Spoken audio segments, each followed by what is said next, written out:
Môre sê Radio Fynbos luisteraars, ons woord vir die 21ste November, se tema is verlustig jou in hom en hy sal jou gee die begeertes van jou hart. En in die volgende kom ook hierdie by my op, give God the glory and he will give you the victory.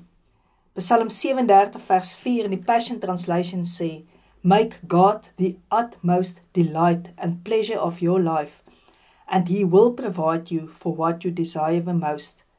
Verlustig jou in die Here, en hy sal jou gee die begeertes van jou hart. Ek het communion bedien, en daar breek ek onder die gesig van Jesus.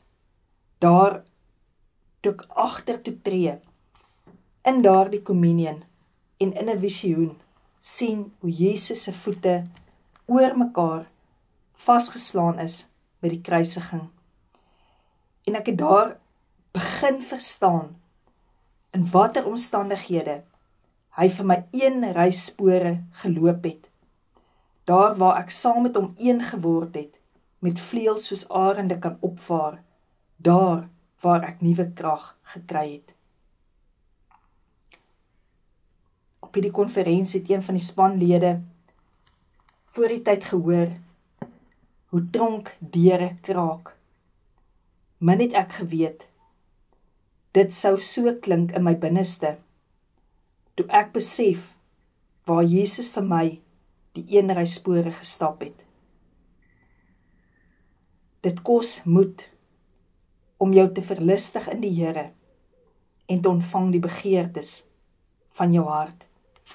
Want daar het ek besef, as hy praat van verlustig jou in die Here, wat regtig die krag in communion is.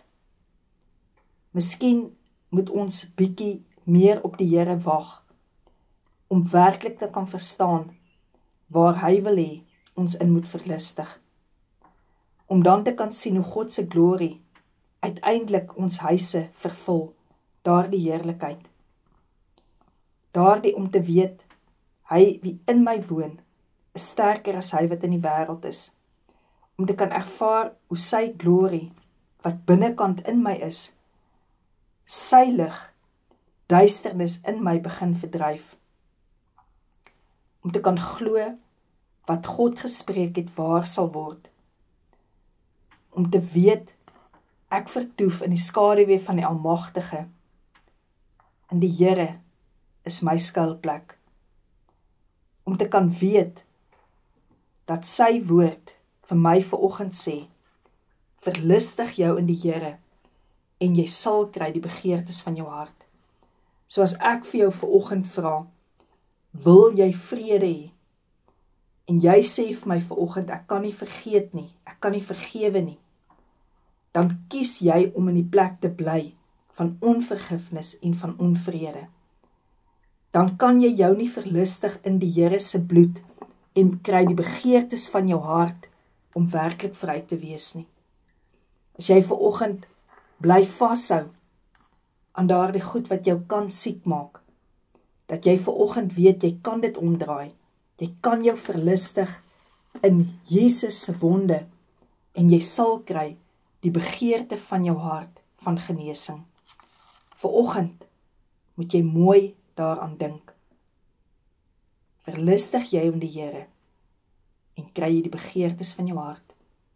Of verlustig jy jou in die ou mens, en so sal jy ook kry dit waarin jy jou verlustig.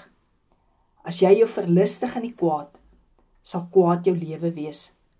As jy jou verlustig in wrokke, sal wrokke jou lewe wees. As jy jou verlustig in negativiteit, sal negativiteit jou lewe wees.